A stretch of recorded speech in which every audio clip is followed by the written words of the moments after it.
Bonsoir à toutes et à tous. Je vais faire une petite introduction en français. Merci beaucoup d'être ici ce soir entre les ponts et les vendredis soirs. Voilà, je vous remercie d'être présents pour nos trois invités qui nous font l'honneur d'être à Paris aujourd'hui. Et nous en sommes vraiment ravis. Je vais les présenter tous les trois, mais je voulais vous dire aussi quelques mots un petit peu puisque c'est une séance un peu particulière car le programme de recherche intitulé Chorégraphies, écriture et images, signes et dessins dans les processus de transmission et de création chorégraphique se poursuit, mais sans séminaire cette année. Donc là, c'est une séance un petit peu hors séminaire, hors programme mensuel, qui traite d'une actualité de la recherche et aussi avec des invités que nous souhaitions voir intervenir dans le séminaire depuis quelque temps. Il n'y a pas de séminaire cette année, mais le programme se poursuit et se terminera en 2025, exactement dans un an. Donc je lance l'invitation maintenant pour nous donner rendez-vous au Musée des Beaux-Arts et d'Archéologie de Besançon en avril 2025, où se tiendra une exposition qui viendra clore le programme. Exposition montée avec toute l'équipe. Qui reviendra sur la question des pratiques graphiques en danse sur la longue durée du XVIIe siècle à aujourd'hui, mais sans une perspective linéaire. Donc, je ne manquerai pas à la rentrée à l'automne, on fera une séance de présentation pour vous parler de tout ça. Dans tous les cas, cette exposition reviendra sur cette question des ancrages matériels de la danse, brouillons, dessins, diagrammes dont on a déjà pas mal parlé cette semaine grâce à la belle soutenance de Lou Forster mardi. Bravo encore, Lou. Nous travaillerons et continuerons à travailler sur cette question de la fabrique de la danse, mais par l'image et le dessin. Avec des pièces principalement des collections du Centre national de la danse et de la Bibliothèque nationale de France et d'autres collections venant d'Europe et de collections également privées. Et donc, rendez-vous le 19 avril 2025. Voilà, la petite parenthèse d'introduction est close. Nous avons le plaisir ce soir d'accueillir Claudia Jeschke, Marc Franco et Lorena Ehrbar. Je voulais dire aussi quelques mots, puisque Claudia a déjà eu l'occasion d'intervenir lors d'une journée d'études, mais elle devait aussi intervenir pendant la pandémie. Et cette séance a été reportée et finalement reportée pendant le deuxième confinement et finalement à nouveau voilà, reportée. Et donc cela a enfin lieu avec un sujet un peu différent correspondant plus à son travail actuel. Claudia Jeschke est professeure, chercheuse, danseuse, chorégraphe. Elle a été professeure en études chorégraphiques à l'université de Salzbourg où elle continue de travailler et son travail depuis son doctorat s'est toujours inscrit dans une réflexion sur les écrits et la mémoire de la danse, tout en s'intéressant à la pratique de reconstitution de pièces chorégraphiques du XVIIIe, XIXe, XXe siècle, en interrogeant même la pratique de reconstitution. On lui doit de nombreux articles sur les systèmes de notation du mouvement et de la danse, notamment au XIXe siècle, et surtout un travail exceptionnel sur les ballets russes et sur la figure de Nijinsky. Et elle a notamment reconstruit la chorégraphie de l'après-midi d'un faune, sa monographie écrite avec Anne Hutchinson-Guest, décédé en 2022, intitulé Nijinsky's Phone Restored, a présenté pour la première fois une partition complète de la pièce en lab annotation, avec également des photographies, des notes de production, du matériel historique nécessaire pour pouvoir remettre la pièce en scène. Et elle vient d'éditer dans la collection des archives de la Dera de Moroda Dance Archive de Salzbourg un ouvrage sur les carnets de Nijinsky dont elle va nous parler. Merci beaucoup Claudia d'être ici ce soir. For the invitation and for this kind introduction. I'm very happy that I finally made it, or that both of us finally made it. Thank you very much. Okay. So this is something that I would not have been able to do 4 years ago. So I needed Corona in order to get into this material in a way that is not just. Maybe it's still very superficial because it's so rich and it's so many layers to it. But anyway, I tried to put something into order, and I'm very happy that the first lecture on this is in Paris, because you will see during my lecture that very much of this material is related to this place, not the city alone, but also what happened in the city and in the Bibliothèque and Bibliothèque de l'Opéra and in the opera itself. Okay, let's start. There will be certainly some questions afterwards because I could not make a layout in 20-25 minutes, but I hope I have some triggers so that you find your way through it. The material concerning Nijinsky's transfers between dancing and notating is disparate and intricate. However, there is a topographical as well as temporal reference, which leads into the notable quantity and quantity and quality of his notational efforts, which is La Valise de Nijinsky. The valise functioned in my research as a kind of temporal reservoir and transitory system, transitory symptom that is as a real, however no longer extant, object and site that his widow Romola deposited in the Bibliothèque de l'Opéra in 1950, from where it disappeared after her death in 1978. The valise not only contained erratically charged photographs, travel documents and costumes, but also some, although not all, of Nijinsky's diverse notation activities. Thus, the valise and its content refers to multiple facets of practical as well as discursively relevant circumstances, presenting Romola's view on her husband's significance as a mobile artist, traveling and mobile artist, illustrating his working method and his rank as choreographer. And that is not all. It reveals Nijinsky's affinity to dance theory. In addition to her, Romola's collecting activities archived in the valise, Romola practiced alternative archival modes of transmission and dissemination of more material, which is thematically linked to the dance notations deposited in the trunk. This strategy included the storing of the 1915 notation score of L'après-midi d'un faune in the British Library, also in 1950, and the archiving of 4 so-called notation notebooks in the library of Moscow's Bolshoi Museum in 1960. It was these two groups, the faune score and the notation notebooks, these two groups of papers external to the valise that Romola primarily had in mind after her husband's death when she commissioned the deciphering of Nijinsky's notation activities.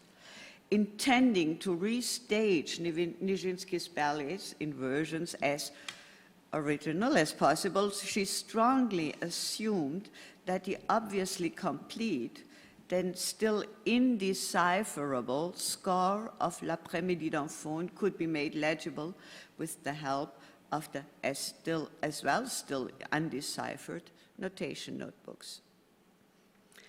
Erratically following her mission of preserving Nijinsky's legacy, Romola started to venture the reconstruction of L'après-midi d'un faune together with Leonid Massin, the first faune after Nijinsky. He danced it in 1916 in New York. And so this the new work that, or the new material that, now I lost my sentence, sorry, I start again. So, L'après-midi d'un faune, she tried to restage it with Leonid Massin at the Paris Opera in 1976, without the score, from their, however, divergent memories and with the help of Baron Adolf de Meyer's famous photographs. It was very divergent memories that these two people had, Leonid Massin and Romola Nijinsky. For the 1976 production, faun production, Romola had also invited two assistants, Angela Dauber and myself, at the same time, or at that time, students of theater and dance at Munich University. And she made copies of Nijinsky's various dance writings available to us. These were copies of the Valise internal as well as the Valise external notation documents. She obviously hoped that we would be able to read the faun score from sight immediately. Of course, we failed. Effectively, it was the Valise internal notation sketches, which date back to 1915 and 16 and were dismissed by Romola, and not the notation notebooks themselves as expected by Romola that proved to be instrumental in deciphering the faun score on which N. Hutchinson Guest and I successfully worked in the late 1980s. During this process, it became evident that Nijinsky in his notation notebooks of 1917-18 had distanced himself from the earlier concept of recording body and movement, and it became clear to which extent he experimented with an alternative model of motion research. Here, this is a kind of sketch where you can see what happened. So the Valise de Nijinsky 1950. In this valise we found miscellaneous notations. And the miscellaneous notations were Luca della Robbia Cantoria and the Cecchetti Ballet Technique papers. Then there was in this notebook, the so-called Valise notebook. I will get to this a little bit later. This is not one of the 4 notebooks, it's an extra one. So the faun score was not in the Valise. So the faun score was in the British Library, and the notation notebooks are still in the Bolshoi Museum. And then the next step in getting to all these materials was 76, when Romola and Leonid Massin wanted to work with the notation material, not knowing where it all came from, but they did not use any of those, okay? So the deciphering comes later, but it was at that date, to this occasion, that Romola finally distributed the material well, a little bit more generously than before. I have a very short interlude, which I call Milieu, the art of notation. Nijinsky's preoccupation with writing dance coincides with a period, the late 19th and the early 20th centuries, when notations, according to art historian John Reichman, began to play a new role in art beyond transcription, identification, and reproduction of works. And so notation became integral to acts of creation.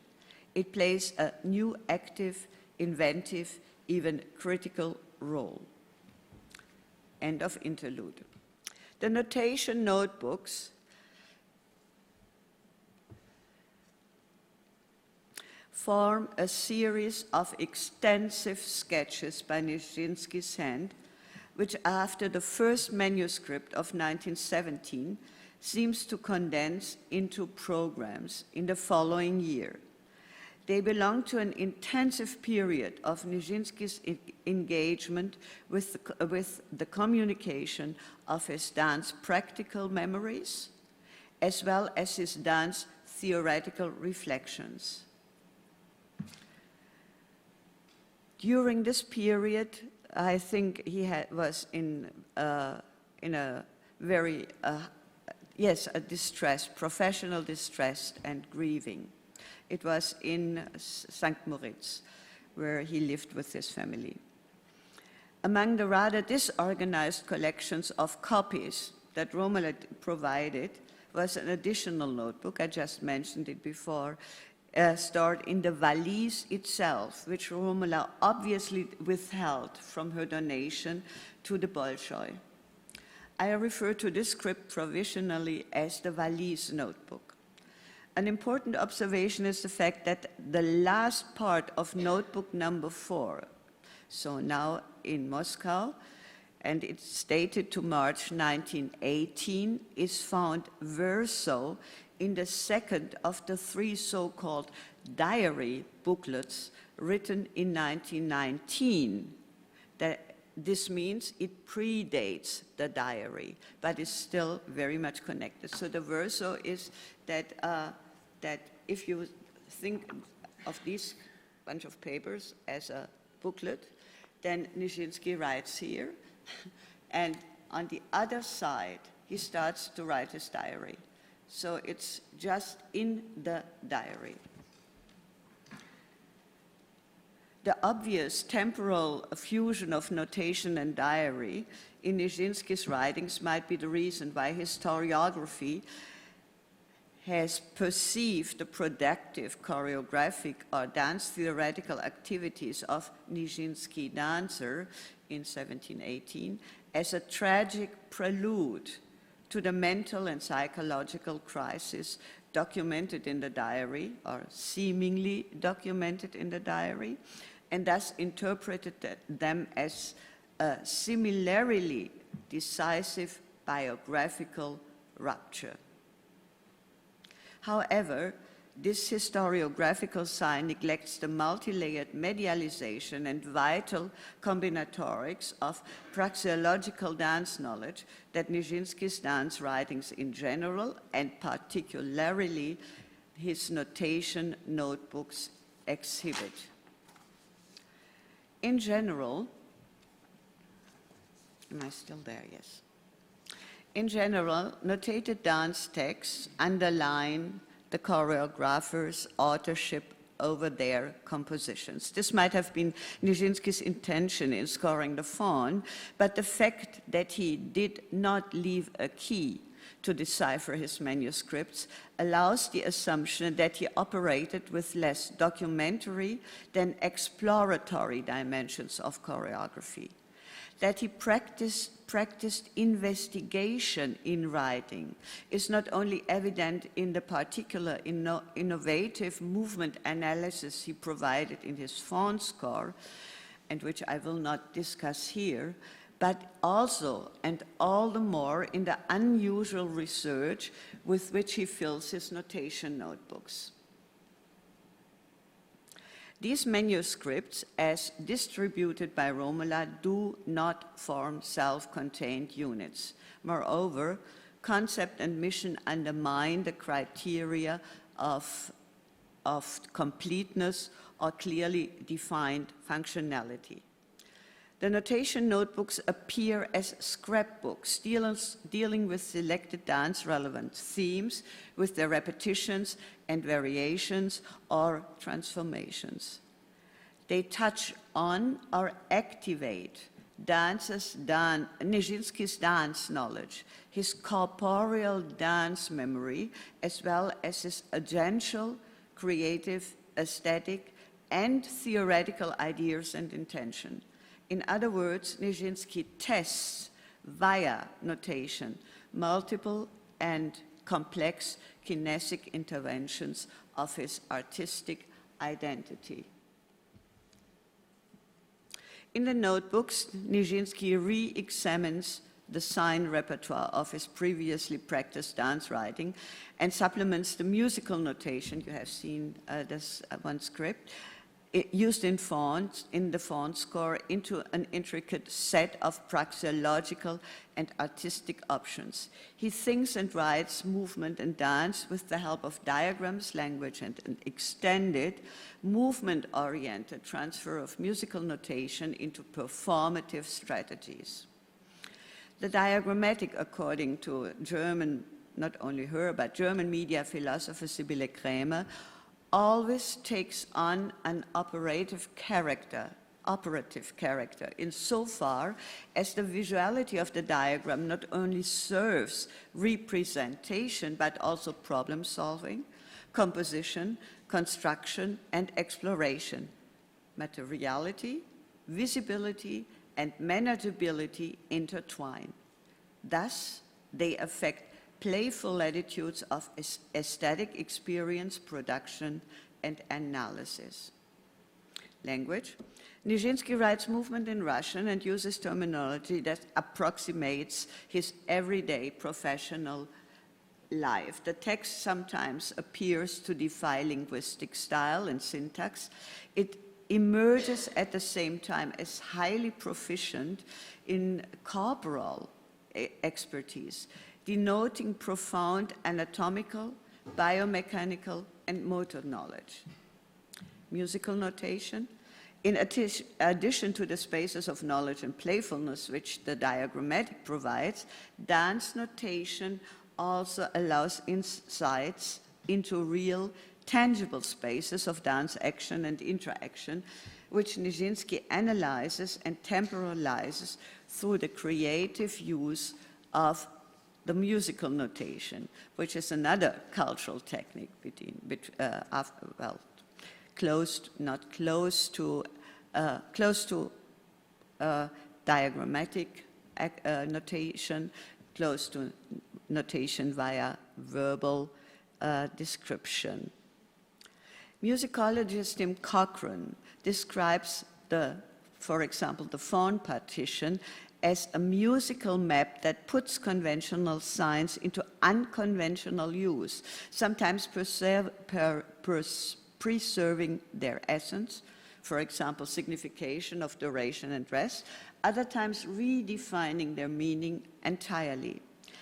In the notation notebooks, then, Nijinsky expands his former use of music notation considerably. In addition to depicting duration and rhythm as means of kinetic movement coordination, he also explores their qualification for writing kinesthetic movement expression. I like this. So in an interview that Nijinsky gave, he speaks about notation as a kind of a possibility for exposing that terpsichorean ideas. Let me shortly summarize Nijinsky's notational experiments. Nijinsky shifted from using the established notation system of his time, Stepanov-Gorsky, which he had learned at school, to creatively changing its codes to meet his own choreographic needs in faun. The notation notebooks, in turn, document Nijinsky's own and idiosyncratic research into the areas of artistic experience, imagination, and professional capacity. They exhibit multifold as well as chiasmic collections of his embodied motoric and compositional memory and knowledge. In other words, after having notated the product of body space-time navigations during a complete ballet in 1915, the faun, his later focus explores scoring processes by studying choreographic tools and operations. In the notational practices of Stepanov-Gorsky and also Nijinsky, musical notes function as movement signs, and the staves map the positioning of body parts. It is evident that Nijinsky challenges these formats by body representation. At first, he uses a three-part, five-line scheme practiced in the faun score, but discards it through deletions later in the notebooks. He replaced it with an accolade of three lines, staves, placed one below the other. The upper system, in the upper system, he continues to write the movements of the head, the torso, but shifts the torso, the head and the torso, and shifts the arrangement of the extremities. Arm movements are now notated in the lower staff and leg movements in the middle staff. So one gets a little bit disturbed when one reads that, but I think with these shifts, Nijinsky abandons the traditional concept of the upright stance and the frontal view of the body. He thus depicts less the physiological body than a motoric concept of corporeality. This modification destabilizes the habitual mechanics of the musculoskeletal system that he inventively negotiates from the perspective of a somehow artificial dancer's body. In some examples of his writings, Nijinsky, moreover, replaces the usual tripartite accolade with a bipartite system.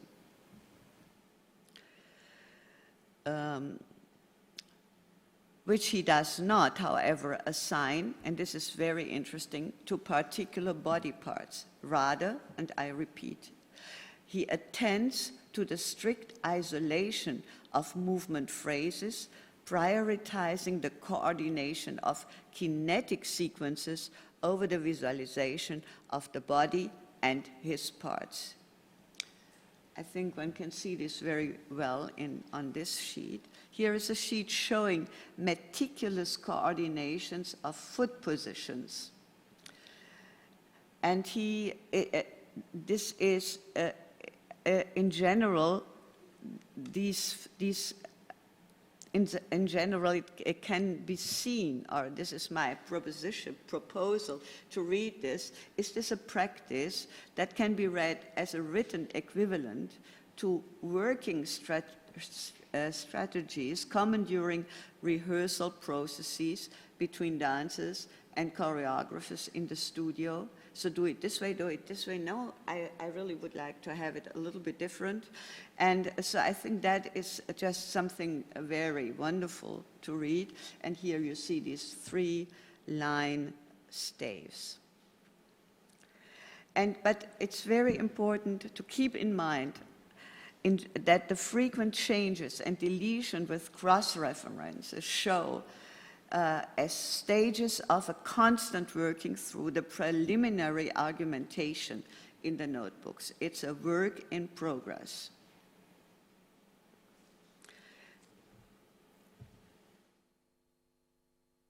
While in music notation, pitches are indicated by their vertical positioning on the line system, the three-dimensionality of the moving body requires additional as well as intricate graphic solutions. As a possible representation of three-dimensionality, Stepanov-Gorsky, like Nijinsky in the Fawn score, make use of the respective line system to position not only vertical but also horizontal directions, which is unusual.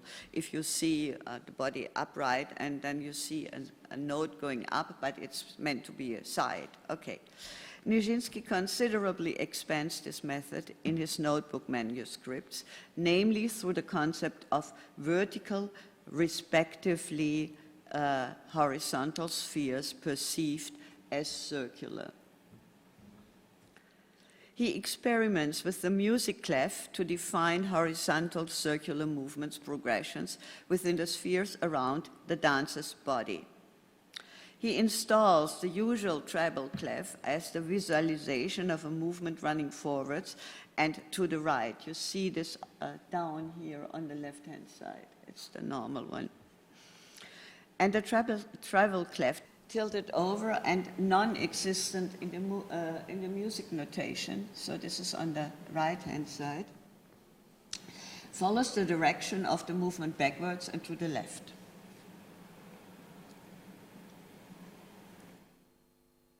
Adaptation of the musical clef for notating the body's volume follows physiological and motoric conditions while moving, and point to Nijinsky's own and fresh, oh God, sorry.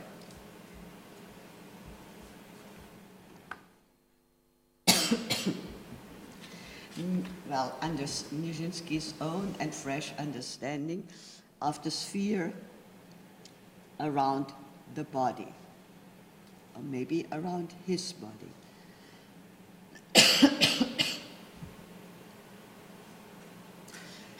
Another aspect. In the notebooks, the dancer choreographer transfers his thematic and diagrammatic approach to the Vitruvian synthesis of square and circle into movement analytical parameters. A transfer that Nijinsky also carries out based on the kinetic intelligence of a highly skilled dancer and experienced performer. He segments and classifies the Cartesian coordinates by applying them to all moving body parts, over and above the obvious affinity of form. So his notation does not give forms. Temporality. One of the most significant aspects is Nijinsky's debate of temporality in dance. The notebooks methodologically verify musical temporality explicitly as a kinetic device to reflect on a dancer's, probably Nijinsky's own physical and motoric temporality and spatiality and vice versa. Regarding his notation concepts, it seems that Nijinsky considered temporality, that is, the awareness of differentiated timing, as the efficient spectra for freeing his dance material from the normativity of technique and style. The exploration of musicality in the many liminal zones between metrically measurable time and the embodied resonance of sound favors the orchestration of all body parts. In screening the presumably 500 sheets of the notation notebooks, the 4 notation notebooks in Bolshoi have only about 100. The artist applies, repeats, rehearses different kinetic concepts and media. Nijinsky maneuvers between the stylistic inventories of ballet, movement analysis, respectively compositional notation, and the negotiation of dance technical as well as performative skills. Displaying the investment of artistic energy and motor imagination, the understanding of flow, organic flow, and the sensual character of motion in general. Can one assume that Nijinsky is pre-using current methods and formats of scoring in order to present multifold collections and dance-related material of his research-oriented accumulation of experience and expert practice in transforming, transactivating, inventively unstable body documents into mobile annotations. Nijinsky scoring animates spectra of the tacit reservoir of his embodied motoric and compositional knowledge. I have a few more sentences. The notation notebooks and their non-reception offer complex insights into the professional and personal ego research of Nijinsky, expressing his transferential dance-based identity in a 5-fold way. As dancer, choreographer, notator, performer, theoretician, reactivating the sensorial, motoric, and introspective knowledge with the help of memory and imagination. The notebooks reveal themselves as multivalent texts, as scores. They fuse layers of historicities then actualities, innovations, optionalities, even more so since they are stored in and around the intricate and puzzling memory of La Valise de Nijinsky. The acting presence of object, person, content, context resists a dance historiography based on ontological procedures. And we are here at the time end of the 1910s. Rather it asks, as do the notation notebooks in Nuce, for alternative models, such as chronoferentiality or relationality, perspectives that accept that, and this is a quote that I love very much, the historical is not a succession, it is a confusion. It is a confusion. It's a confusion. Okay, thank you very much. This is a sentence by Achim Landwehr, a historian who just had very good ideas in order to contextualize material. I used it for contextualizing dance material. Thank you very much.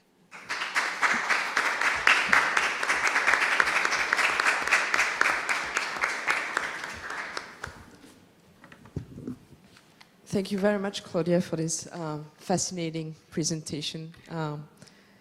It was really interesting to knowing you work on the score, the phone score, and getting into the detail of the notebooks was clearly open-minding. Thank you. On va prendre des questions maintenant et puis ensuite passer aux différentes présentations.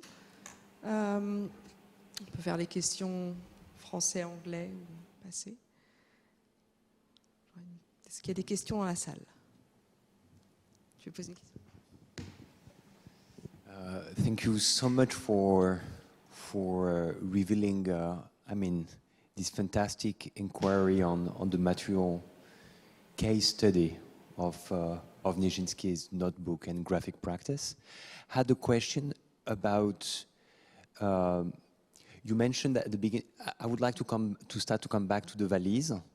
I wanted to make sure to make sure that I correctly understood. This valise was assembled by Roman Nijinsky in order to gather material from Vaclav Nijinsky, or was it himself who gathered material inside? You mentioned that there are costumes and writings as well. Why did it disappear? Or in which context it disappeared? I mean, do you have clues about that? And why in the material that you show in your slide there is many Xerox? So I was wondering what are the actual documents that you have been investigating? I mean, to open up your inquiry, let's say. Thank you very much for this question. I did not want to get into so many details here, but I like to tell the story. I only have photocopies. So this is what Romuald Nijinsky gave to us, and Angela Dauber, my colleague with whom I started the research, she bowed out, but I had everything just in confusion, yeah? And so there, Romuald gave some of the original notebooks to the Bolshoi Museum, but there were so many more copies that I could not relate them to. The notebooks in the Bolshoi also are not in an order. There's also something just going front and back, but they at least are bound. Yeah, so they have a kind of idea what could belong together. But I think Romola had no idea. So she was the one who just made this kind of confusion. where is this stuff now? Okay, I thought a real researcher, an academic researcher, should always look at the originals. I decided that these are my originals for this specific project. Yeah, so you can say, well, okay, but where are the originals? I have no idea. But I know that the suitcase was going back to the Nijinsky heritage. The people, this was his daughter, Tamara, and her family. And so they had also no idea what they should do with that. And they obviously gave the material to a kind of agency in Pasadena. So people who took care of it, and so you could find it on the website of this curator agency. I found it just before Corona started, because at that moment I had the feeling I should go to the real thing that I had seen, and so they never answered. When the Corona was over, I got to know from someone whom I led to this curatorial agency that they are no longer there. They had been sold to the Nijinsky, to Neumeyer's foundation, to his Nijinsky collection in Hamburg. I hope so much, so close finally to the originals. He did not let me see it, not yet. Well, I can understand to some degree, but I can't understand to another some degrees, because yeah, I just wanted to see whether they are not yet digitized, they are not yet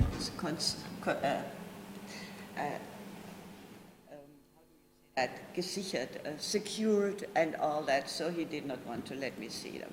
But I had been in contact with him about all the notation notebooks, and I had more than he had. He got some copies, wonderful copies from the Bolshoi, because he was working there, and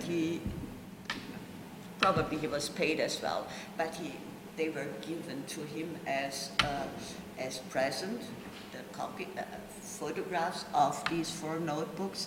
And I have to say that this what I had from Romola was more.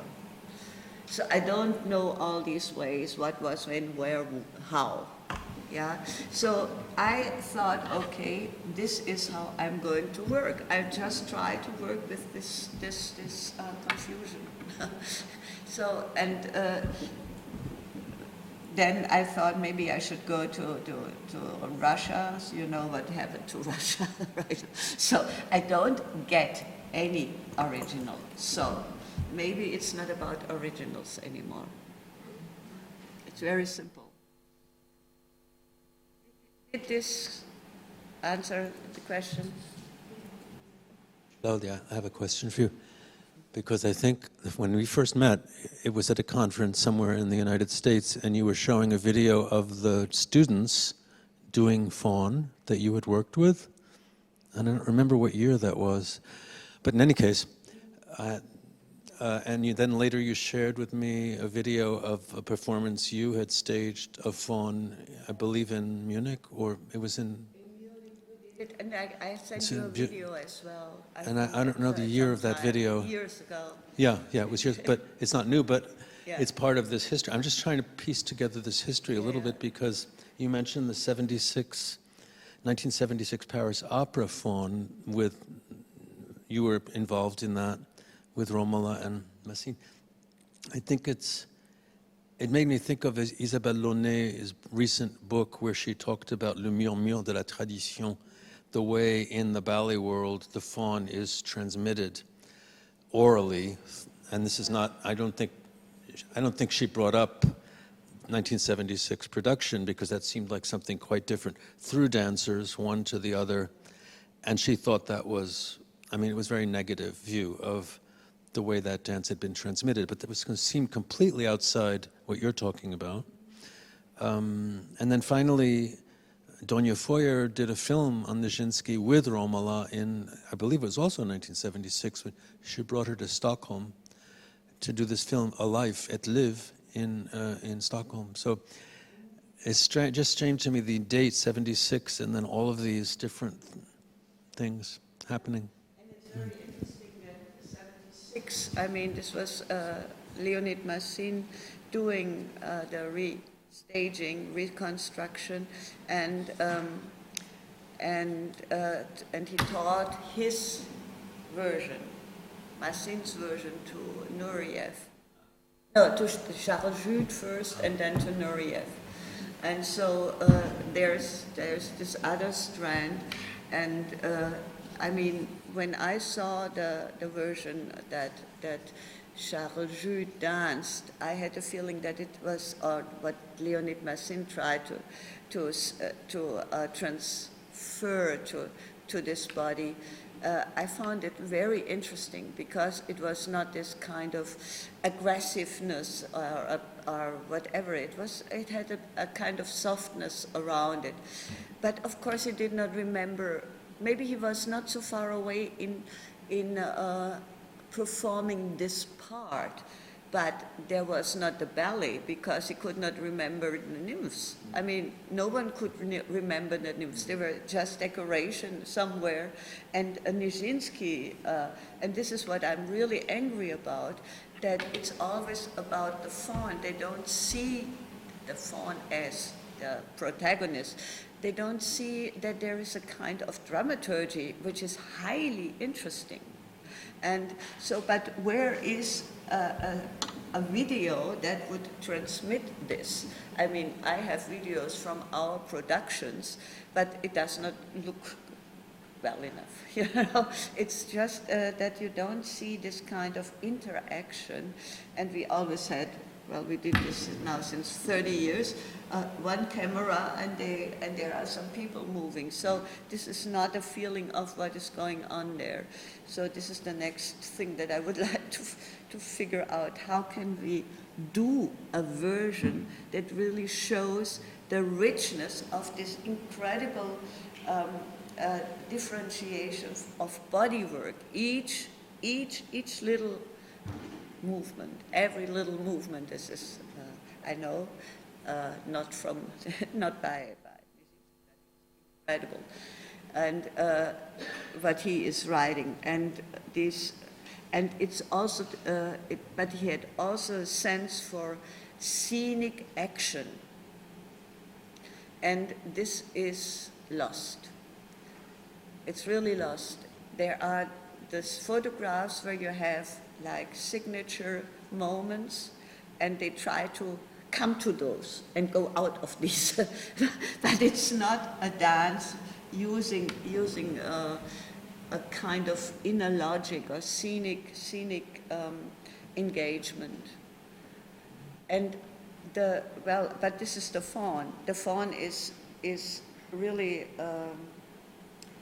the notation of the faun is as good as the notebooks are proposing another perspective on moving. So it does not have to be a piece. It does not have to go on stage. It is something that the dancer is doing. And this I find so interesting. And I mean, I have here only 2 or 3 examples. One needs to go through all this in much more detail. And what I did, I gave all my papers to the Dera de Moroda Dance Archive. So they are digitized now, and they can be looked into. And I, of course, had a kind of provisional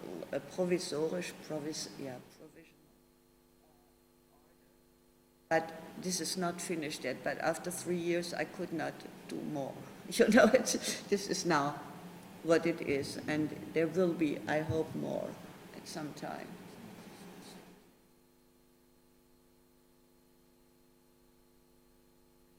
it seems when you speak that the way of the work, Nijinsky's work, and way of dancing was very smooth and sensual, and we can feel that the nymphs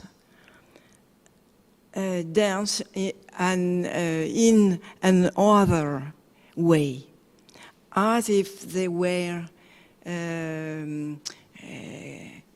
very abstract, not abstract, stylized. Not stiff, but stylized, very essential gestures. And this does a contrast very, maybe, I don't know, I ask you if you think about that, this contrast between the way of Nijinsky, not so essential, but smooth and sensual, and then the nymphs very.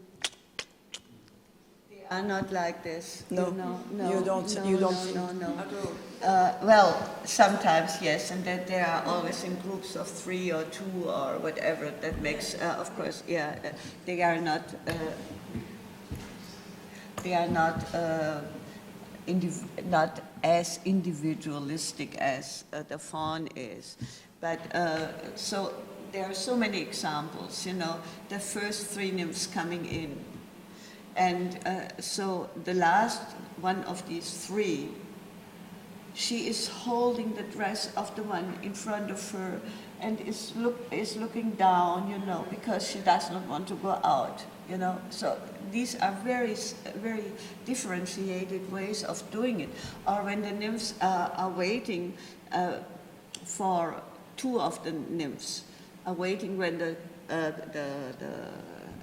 chief nymph is undressing, yeah, and they want to catch her dress, and so what they stand there, looking at her, and Nijinsky writes they are attentive. So they have really, he has a new movement that we never had seen notated somewhere else before or later. It's just this kind of being attentive, yeah? And so all this is there. It's not swinging or anything. It has this kind of purity, but it's. And this is what I really feel should be, well, we should talk about this, but if you do a production, you need a lot of people. You know? Dernière question. Thank you, it was fascinating. I have a question about the changes Nijinsky made from the Stepanov notation technique. A question about the changes that Nijinsky brought to the Stepanov way of notating. Don't get the word that I need. Changes, modifications. Changes. Okay, sorry. Yeah. Okay.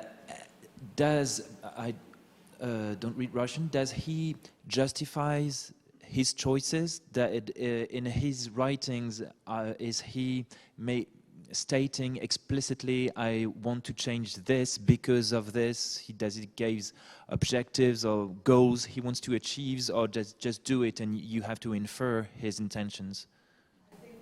Well, it is in some order, yeah, and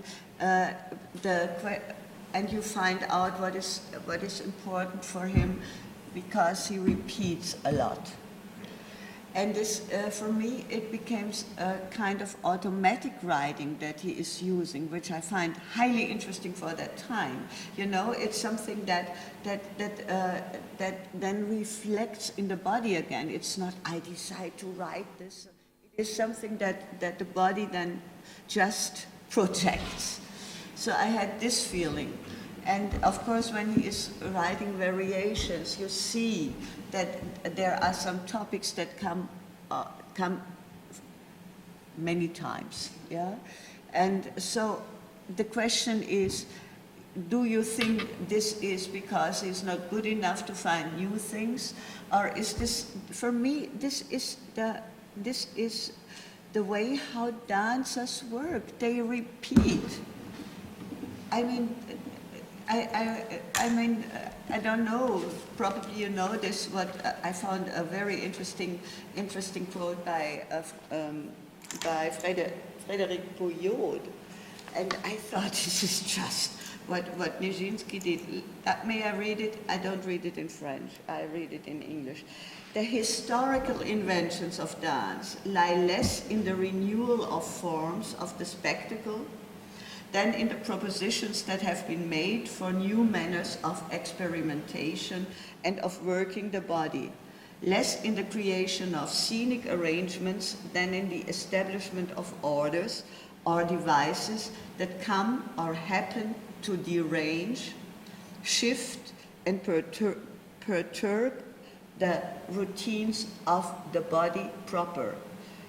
In summary, less in a poetics of the scene than in a technique of the body and of subjectivity that can find access into the visibility of the spectacle only in an extremely partial and biased manner. I think this is what Nijinsky did. I mean, Pouillot wrote this 2009, and I just don't know. But do you understand? It's the dancer is doing this, and not the choreographer finding, yes, he can do this too.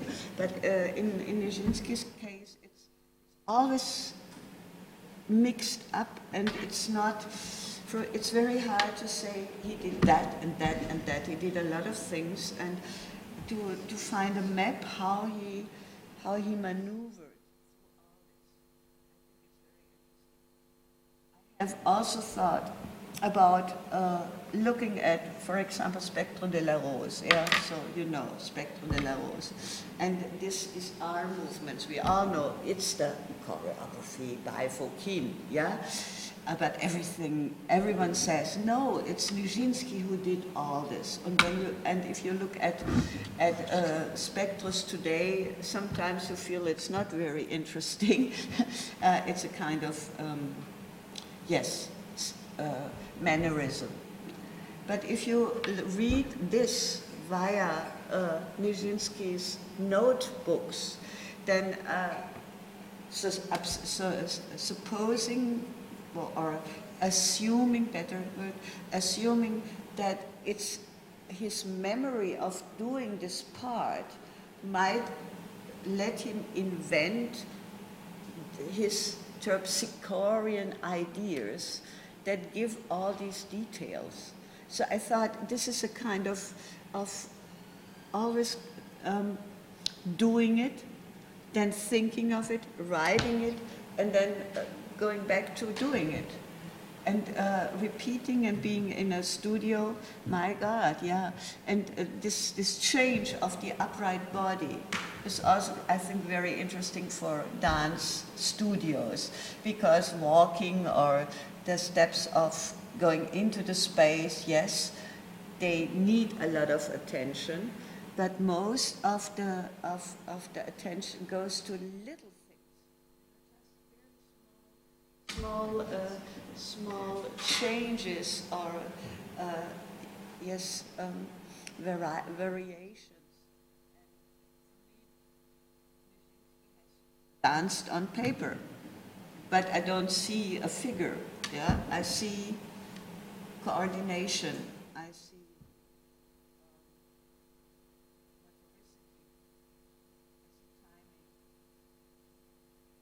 I'm wrong. It's just a thing that these lavalies and what comes with it. It's just a thing that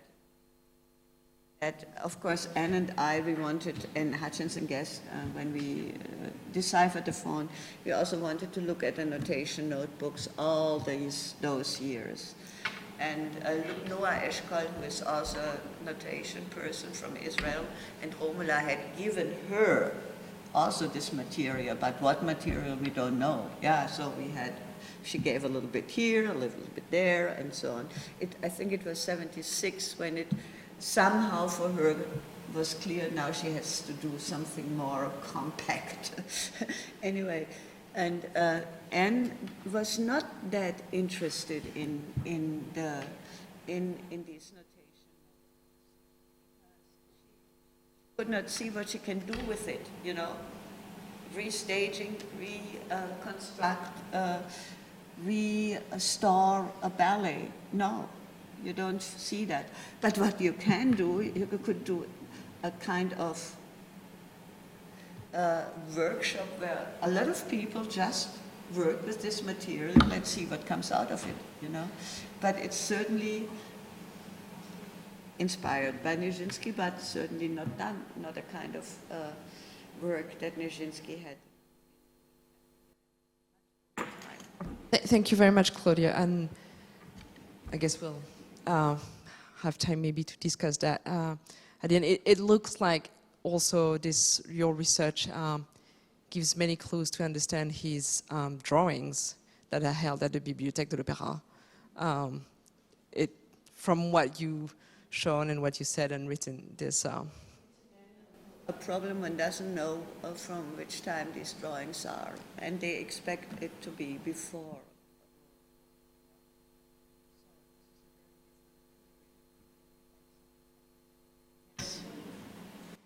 Thank you. We'll have thank you very much again. Lorena Ehrbar, Lorena qui est doctorante à l'Université de Lausanne et qui mène un travail de doctorat autour de la figure de Serge Lifar, même si les liens entre la fascination de Serge Lifar pour Nijinsky l'a poursuivi, c'était pas exactement, et même le travail autour du faune. Lorena va plutôt parler donc de Serge Lifar et de la construction son travail porte sur la construction d'un personnage médiatique, de la construction de l'image du chorégraphe, à partir des archives parisiennes, mais pas uniquement, en croisant l'histoire de la danse, l'histoire de l'art, performance et media studies. Et dans ce cadre, elle s'est intéressée à la publication aussi de manuels de ballet par Lifar et par d'autres auteurs de la période.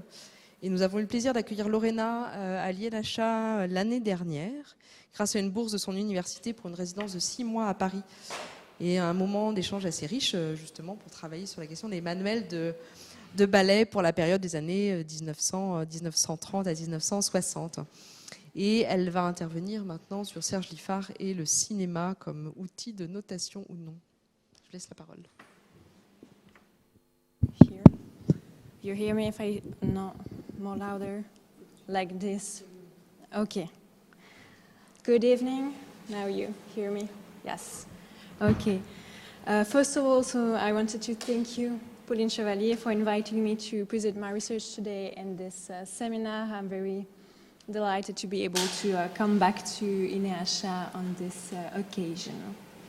So, in my doctoral research, I explore the representation of Serge Lifar and ballets by examining Lifar's relationship with images, his agency, and how it articulates with that of the artist in the creation of photographs, films, and graphic art documenting his practice, as well as the function and dissemination of this iconography. And the reflections I will present today are part of a chapter dedicated to the links or the relationship between Lifar and cinema. So on November 27, 1942, the Champs-Élysées Cinema features 3 documentaries, one dedicated to the French physicist Édouard Branly, another one focusing on French agriculture, and a third one titled Symphonie en Blanc, Symphony in White, and dedicated to the history and current state of ballet. It's directed by François Ardouin and René Chanas, with a scenario by Léandre Vaillard and Serge Lifar. And here you have the poster, so you can recognize Serge Lifar in the center of it. So the production of Symphonie en Blanc is situated within a context analyzed by Christian Faure and characterized by the proliferation of numerous documentary films supported by the Vichy regime and used as a means of propaganda. The aim was to valorize production centered on France, particularly those with a folkloric character, which placed the nation's skills and gesture at the heart of their discourse. Symphonie en Blanc, with a duration of 45 minutes, consists of 2 parts.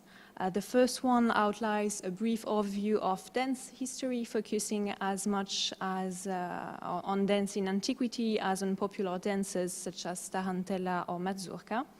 And the second part focuses on the history and technique of ballet, presented as the culmination of, I quote, the instinctive, religious, and national, end of quoting, dances presented in the first part.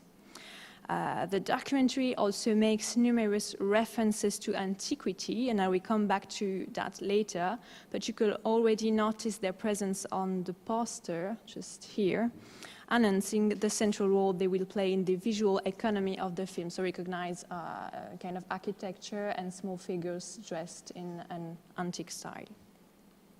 Shot predominantly at the Opéra Garnier, the documentary features numerous stars of the Paris Ballet, including Yvette Chauviré, Solange Schwartz, Liane d'Arsonval, Serge Peretti, and Roland Petit. And Serge Lifar assumes for its part a central role both in front of and behind the camera.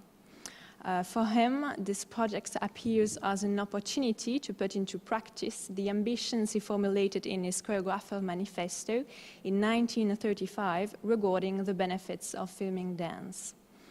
He sees in cinema not only a system of dance notation, but also a means of disseminating ballet to a wider audience than the one usually attending the opera. He writes, I will read it in French, but you have the translation on the screen. Notre époque a donné au ballet un moyen de transcription resté inutilisé jusque-là, le cinéma. Le cinéma peut rendre le ballet accessible aux masses qui nous portent un vif intérêt. Il peut le fixer, le faire éternel, et il peut enfin lui être ce qu'est l'imprimerie aux œuvres poétiques, une édition imprimée du ballet. So Lifar's interest in cinema has been unanimously noted in the historiography devoted to the dancer and in research exploring the links between ballet and cinema. However, its practical side remains to be thoroughly investigated. So if this documentary contributes to Lifar's project of ballet notation through film and disseminating it to a wider audience, its production also shapes a representation and an imaginary of ballet that needs to be examined. So first, we shall see how Lifar's ambition of dance notation through film comes into tension with the cinematic techniques and processes used in the making of the documentary. Then I will examine how Lifar takes advantage of this work to participate in the shaping of an ideal representation of ballet and dancers that really contrast with all the recordings of his performances and that develops notably through the staging of visual correspondences with antiquity and the classical canon. The system of visual references it deploys leads Symphonie en Blanc to position itself, and it will be my final point, in the wake of Leni Riefenstahl's Nazi propaganda documentary Olympia, produced in 1938. The production of the documentary receives significant media coverage, with Lifar being invited numerous times to present this project to the press. He says, for example, ce que nous voulons faire, nous précise Lifar, c'est étudier dans tous ses détails l'évolution de la danse depuis les premières saltations jusqu'aux gestes les plus purement classiques. En outre, en montrant le rigoureux entraînement auquel nous sommes astreints, en insistant sur la description de telles figures et en nous attardant sur l'adage et en tournant Gisèle, nous fixerons l'écriture de la danse. So Lifar thus echoes in the press the statements he made in his manifesto 7 years earlier. This passage clearly illustrates how the issues of writing intertwine with those of transmission to a wider audience. We do not have, on the one hand, a notation material intended for professionals, and on the other, a mediation material for the democratization of dance, but rather a permeability between these two aspects. He continues in another article, je voudrais insister sur le côté documentaire, sur le côté technique qu'aura ce film. Nous ne l'avons pas romancé, nous n'avons pas cherché des effets d'éclairage, des effets cinématographiques. Nous nous sommes efforcés le plus simplement possible à montrer ce que sont l'art et la technique de la danse. J'espère que ce sera bien comme nous le désirons. Je dis je l'espère, car je n'ai encore rien vu de ce film. Nous avons terminé les prises de vue, c'est tout. So Lifar emphasizes his desire to offer, through this documentary, a window into the ballet world that faithfully captures the art and technique of ballet. His conception of this film is very similar to that of a captation, and to achieve this, he underlines the distance taken from any lighting effects or cinematic effects, which could compromise his idolized vision of dance notation through cinema. The end of this excerpt highlights the collective work surrounding the film's production, who often tends to be overshadowed by Lifar's extreme mediatization. It also underscores Lifar's limitation in the making of the film, as he may not necessarily have full control over the final outcome of the film images or of the editing process that he almost seems to dread here. Upon its release, the press is enthusiastic about the educational dimension of the documentary, and contrary to Lifar's expectations and the way he positioned the film, it also enjoys precisely the use of, I quote, slow motion sequences, superimposition, and various visual effects that make this film one of the most remarkable cinematic achievements seen in several years. So the film is indeed punctuated by many cinematic effects, including kaleidoscopic ones, superimpositions, tableau vivant, and slow motion. I will show you one excerpt using slow motion and another one using kaleidoscopic effects, and then comment them.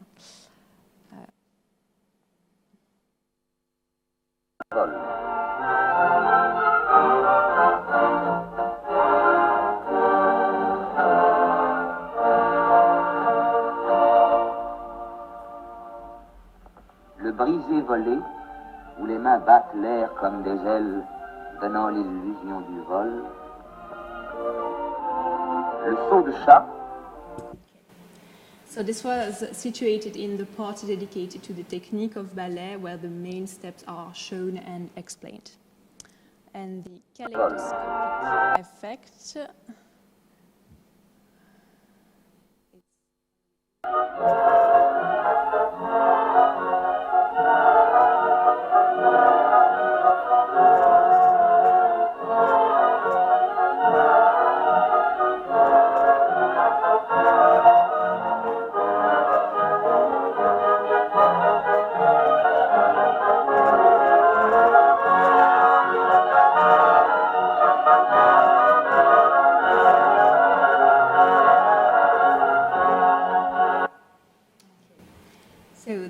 Of slow motion is common in dance film, as analyzed by Christina Köhler, contributing to a pedagogical dimension with its decomposition of the steps, as well as emphasizing the aesthetic and grace of movement. The kaleidoscopic effect, or overlapping, on the other hand, is somehow confusing for the spectators, thus altering the idealized notion that Lifar pursues of this documentary as a dance notation film devoid of any trace of montage. So we observe a tension emerging from the documentary format, which Lifar almost considers as a captation, whereas the director perceives it as an opportunity to make a cinematographic work. And in this regard, one critic laments the use of close-up shots of the dancer in the film, denouncing the, I quote, bizarre stubbornness of the camera to photograph the ballets too closely, which gave them a fragmented and confusing appearance. So by focusing the perception on the upper body, like you can see, and on the expression of the face, following cinematographic codes, the use of close-up shots would hinder the appreciation of the film's ballet, which, according to this critique, could have been represented more faithfully by a frame calibrated to capture an overall view of the choreographic evolution, like you have also in the film. So this raises the question of what additional different or reduced aspects of the ballet the camera allows to capture, such as the expression of a face, compared to the perception experiences by the ballet spectator without the mediation of the camera. This debate on how to film dance, which often depends on the destination of the objects and often opposes the point of view of dance professionals against that of film professionals, is not new. We can think about Lev Kuleshov's writing in 1920, for example, and would continue in the following decades, as Laurent Guido has pointed out in his works. Despite Lifar's idea of what dance notation through cinema should be, he was able to take advantage of the construction of image made possible by the cinematic medium to participate in the creation of an ideal representation of ballet, dancers, and of himself, and I'm come to my second point here. So several ballet excerpts punctuate the documentary. We have David Triomphant, we have the romantic ballets Swan Lake, Giselle, and the recent creation of Sylvia and Le Chevalier et la Demoiselle, both made in 1941. But it did not take until 1942 for recordings of Lifar's performances to appear on screens. Since 1930s, Lifar's performances were filmed at galas and distributed as newsreels. I'll show you one example here with the captation of Lifar with Suzanne Lorcia in Swan Lake, filmed at the Bal des Petits Lits Blancs in Cannes in 1936, so that you can see what this type of captation looks like.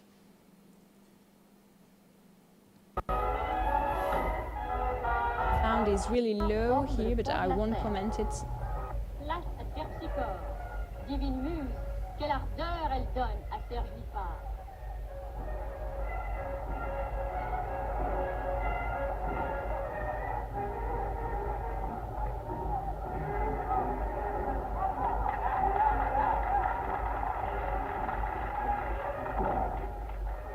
Et quelle grâce elle inspire à Suzanne Lorcia.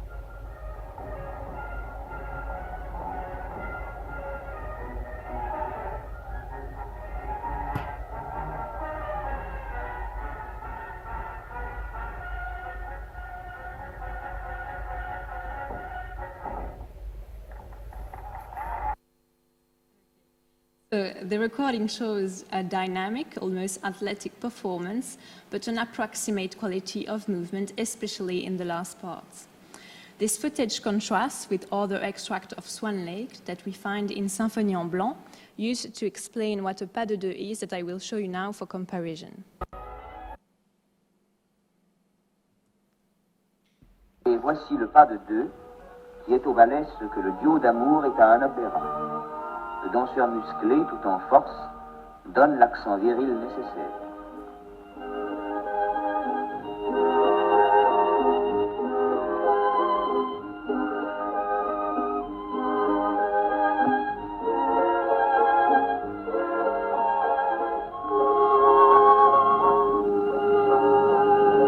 Comme il arrive dans le... Et voici le pas de deux, qui est au ballet ce que le duo d'amour... So in this excerpt, the movements are executed more meticulously and more precisely. And this difference is in part due to Lifar's agency in shooting these performances. In the first case, Lifar has absolutely none, and for this reason, some dance professionals are wary about or of this type of captation. In his dance manual, Schuftan writes, « Car si sur la scène il y a une erreur, ce n'est pas un si grand malheur, demain on l'évitera. » Dans le film, par contre, ce qui est une fois fixé sur la pellicule, il reste pour toujours. So Schuftan emphasizes the irreversible nature of the film and how it could damage a career. In Symphonie en Blanc, on the contrary, the device surrounding the filming allows Lifar to have a significant control over the shots. In an article following the documentary's production, we read, « Pour la troisième fois, ils vont danser un fragment du lac des Cygnes. Coupé, tout est mauvais, hurle Serge Lifar encore une fois. » So this type of filming allows a performance to be filmed several times before arriving at a version that satisfies Lifar.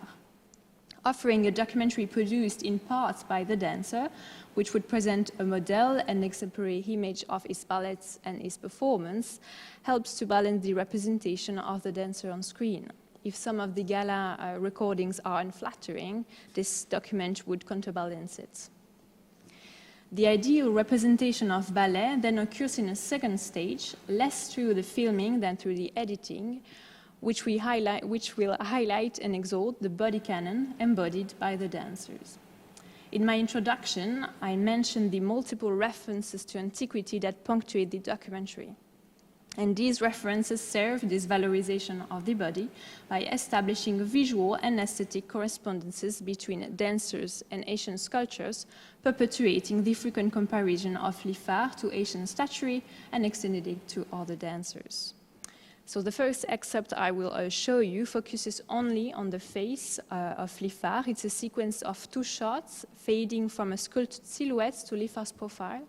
And I encourage you to notice the fact that Lifar is going to stay motionless for a few seconds before moving, and it's particularly relevant in this staging between sculpture and dancer.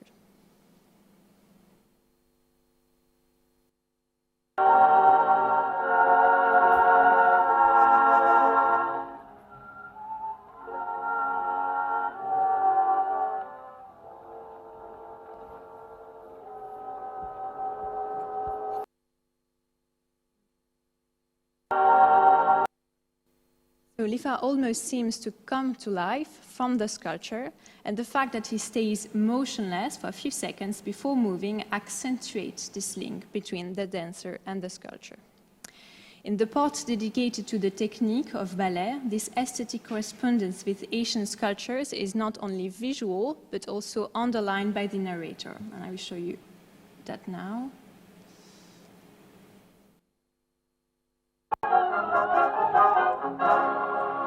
Autour s'oppose la recherche de l'équilibre. Dans la statuaire grecque,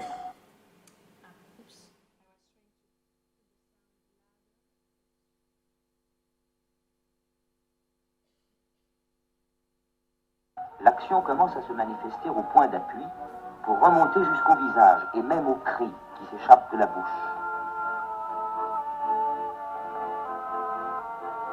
De même, une logique impeccable enchaîne la modulation du corps de la ballerine. Ses bras allongés prolongent la ligne, tendance vers l'infini. Ses yeux sont sans regard, comme ceux des statues antiques.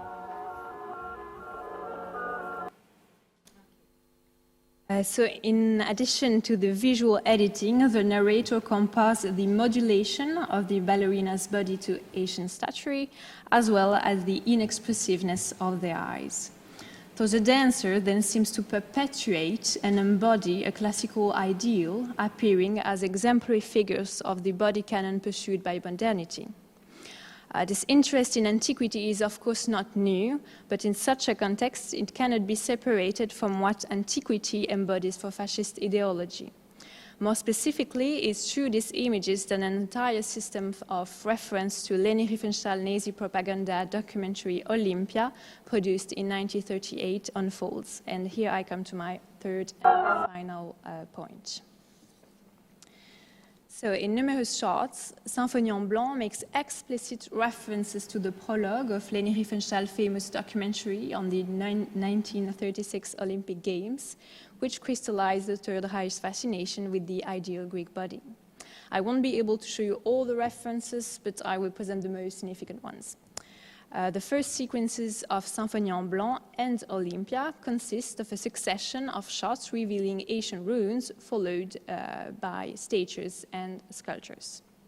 Symphonie en Blanc uses exactly the same opening shot as Olympia, showing the Parthenon on the Acropolis, and continues then to highlight sculptures almost identical to those in Olympia, as you can see here and here. Like Olympia, Symphonie en Blanc plays on the correspondence, as we have seen, of the Greek body with Greek sculpture.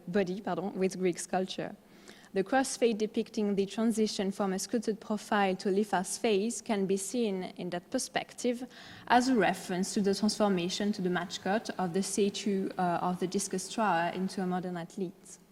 Additionally, the staging of Lifar holding a javelin above his head in the following shot can similarly be interpreted as a reference to the javelin thrower in Olympia. The dancer almost appear here as a relay for the athletes. Other sequences further nurture the affiliation of Symphonie en Blanc to Olympia, such as the staging of gymnastic exercise, more or less dancing, performed outdoors. The framing is very different, but the gestures and choreography are very close to one another. If it's mainly through visual means that Symphonie en Blanc establishes its filiation to Olympia, one sentence in the prologue explicitly positions the dance in relation to sports.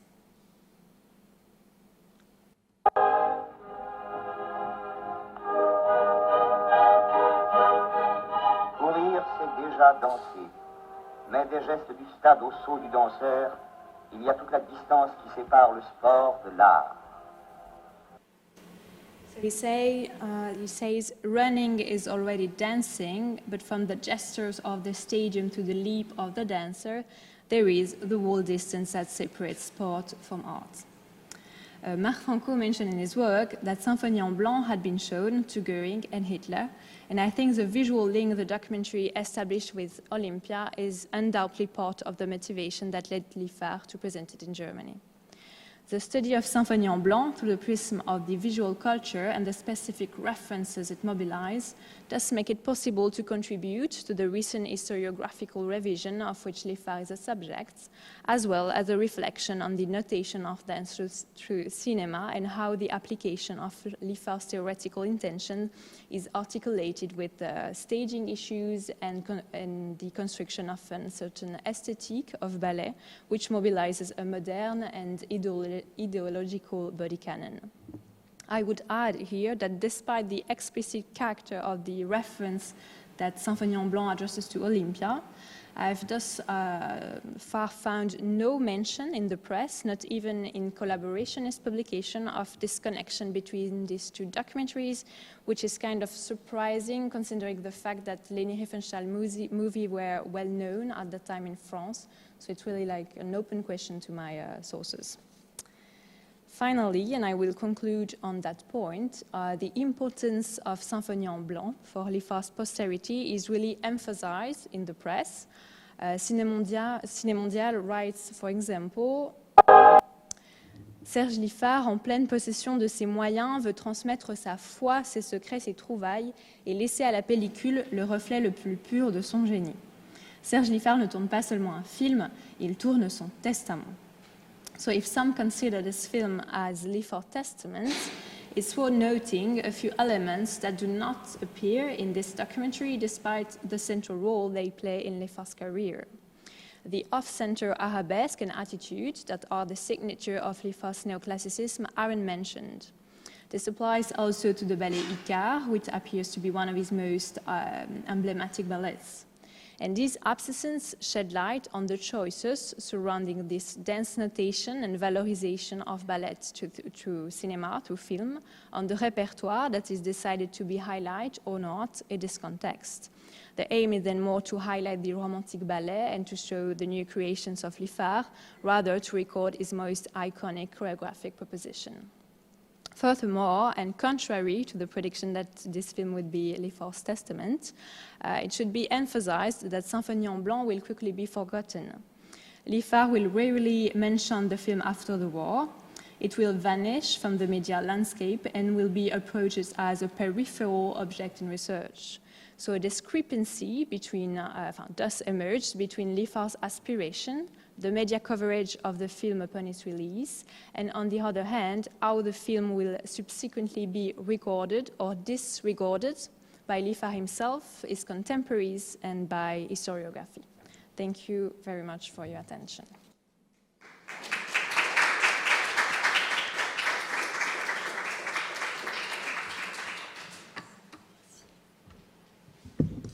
Thank you very much, Lorena, and thank you for also doing this little pas de côté on dance notation through film and bringing some great material.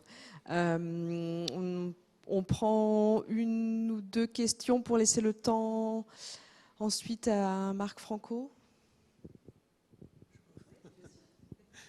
Merci beaucoup. Merci beaucoup. Ce qui m'a vraiment étonné, what really surprised me or not, was that the ballerina in the romantic skirt becomes the equivalent of the Greek menade. So that's a real twisting of history to say that, you know, this is basically Greek dance. And actually, Germaine Prud'homme was arguing that, and then I found out she was a disciple of Lifar, a friend of his. She was arguing that, well, I heard her do that at a conference, I want to say not so long ago, but it was long ago, here in Paris. But, you know, he obviously did very intentionally was imitating Leni Riefenstahl, and he did present the film to Hitler personally when he went to Germany, one of the trips he went, and Pathé went with him. But I think the problem there was that with the ballet, classical romantic ballet being a direct result of antique Greek dance, the problem was that, or maybe not the problem, the reason he could do it is because the French dance, as he wrote this himself, was feminine and the German was masculine. So the French ballet was by definition feminine. And he wrote this in the collaborationist press quite a bit. So that, I just was thinking when I watched that the incongruity of that could be recuperated by the ideological necessity to position French dance as important, but nonetheless feminine, versus the strong German Nazi male. And of course the males predominate in Olympia, even though there are those few female figures at the beginning, but then they disappear completely. So it's interesting to me. I was thinking as well as the fact that about the masculinity of the male body. You have this kind of theory by the researcher Amagne, who writes a lot about homosexual body. And how in Germany, in the Nazi Germany, there is this interest in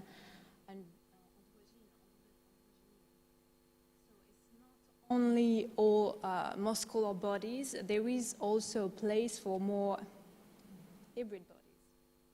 And I think Lifar's bodies in this perspective is really interesting for the masculinity.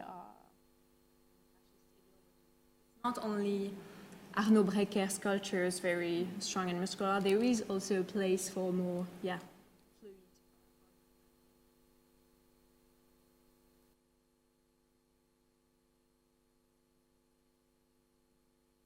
Hello, Lorena. Thank you so much, and so glad to see that you're progressing with your research. Do you know who did the poster for the film? It's not signed. It's not signed. No. I suspect that it was done by the same person who illustrates a big, festive volume of Lifar's work that was published in 1943. It's a double French name. Augsbourg? No. Okay, you have it? Yeah. Okay, yeah, okay. Yeah. Because, yes, I saw that volume that belongs to Leonid Lifar, also in one of the family members. I suspect it's the same device, and it looks like widening lines and the backgrounds, but the book has many ballets. Hence, that's the footnote. Yep. The question, I'll send you the name and you will verify it. Thank you very much. But in terms of the juste-à-corps, the male juste-à-corps, yes, it's kind of very colorful. That color, it's almost like Solar from La Bayadère. A lot of crisscrossing and not precious stones, but something is implicated there. But then later on, that doublet disappeared, right? So that's an interesting question, that the color was present on the poster and in the film, but that the stage version lost that colorfulness. But also it made me think immediately about the 1942 version of La Bayadère in the Kirov Theater. And the videos of Soviet ballets were done for specifically propaganda purposes. So we're not stretching that far and that much when we say that Lifar saw a lot of Soviet films about dance. Because like major architectural projects like the journal SSSR Настройки and many other things, these were, now we find them in YouTube, but they were released mostly for propaganda purposes as well. And there you will find almost simultaneously many similar devices, not a freezed face against the antique sculpture, but freezing faces of ballerinas, particularly of Natalia Dudinska, is already there, and that stunning whiteness. I never thought actually about that before your presentation, but that's totally worthwhile checking.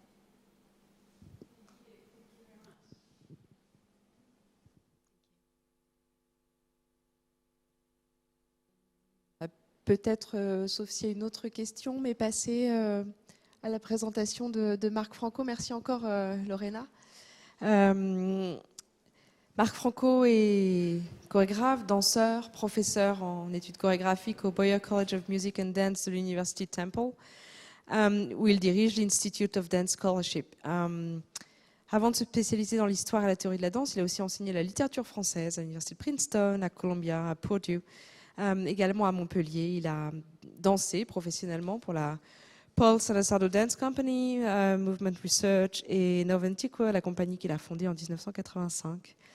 Et au cours de sa carrière, il a toujours nourri et développé cette relation entre théorie et pratique de la danse, historique et contemporaine. Il a également été rédacteur en chef pendant 9 ans du Dance Research Journal et rédacteur fondateur de la série d'ouvrages Oxford Studies in Dance Theory. On lui doit de nombreux ouvrages, je ne citerai pas tout, mais notamment Dance's Text, Ideologies of the Barrack Body, traduit en français, un ouvrage majeur pour l'histoire du ballet de cour en France et sur ce corps texte et sur ces liens entre danse et texte dont nous allons reparler tout de suite. Également The Fascist Turn in Dance of Serge Lifar, French Interwar Ballet and the German Occupation. The Work of Dance, Labor, Movement and Identity in 1930s, or Dancing Modernism in Performing Politics, ou The Dancing Body in Renaissance Choreography, Kinetic Theatricality and Social Interaction. Et je souhaiterais également souligner que nous avons le plaisir d'accueillir Marc Franco aujourd'hui grâce à l'EHESS et grâce à Lou Forster et Béatrice Frankel, que je souhaite remercier puisque Marc Franco est venu pour la soutenance de Lou et que nous en avons profité pour faire cette séance avec lui aujourd'hui. Donc merci beaucoup à vous et merci à lui. Je lui passe la parole. Merci beaucoup. Merci. Vous m'entendez bien? Ça va? Merci beaucoup, Pauline, de l'invitation et de cette belle introduction. So I understand we're speaking English, so I'll speak English. Thank you for the opportunity to present the work I'm just completing now, which is a book which in a way refers back to Dance's text, but from a different angle. And the title of the book, which is going to appear at Bloomsbury in the UK probably at the end of this year or early next year, is called Text as Dance, Walter Benjamin, Louis Marin, and Chorégraphies of the Baroque. So what I'm doing in this book is looking at the way the 20th century conceived of Baroque dance, and particularly the notion of the Baroque itself in obviously in often, most of the time, in a theatrical context. And my focus, what I'm looking for, is beyond, I think that the idea of theatricality has theoretically been a bit ignored in the study of Baroque spectacle. It's been, in a way, which has been dominated by the notion of Kantorowicz's idea of the body politic and the body natural, the whole issue of the king dancing in French court ballet obviously has immense political significance, but much of the analysis, to my mind, has bypassed the importance of theatricality and its meaning. So I was looking particularly again at Benjamin and his what's called the Trauerspielbuch, the book l'origine du drame tragique allemand, je crois en français.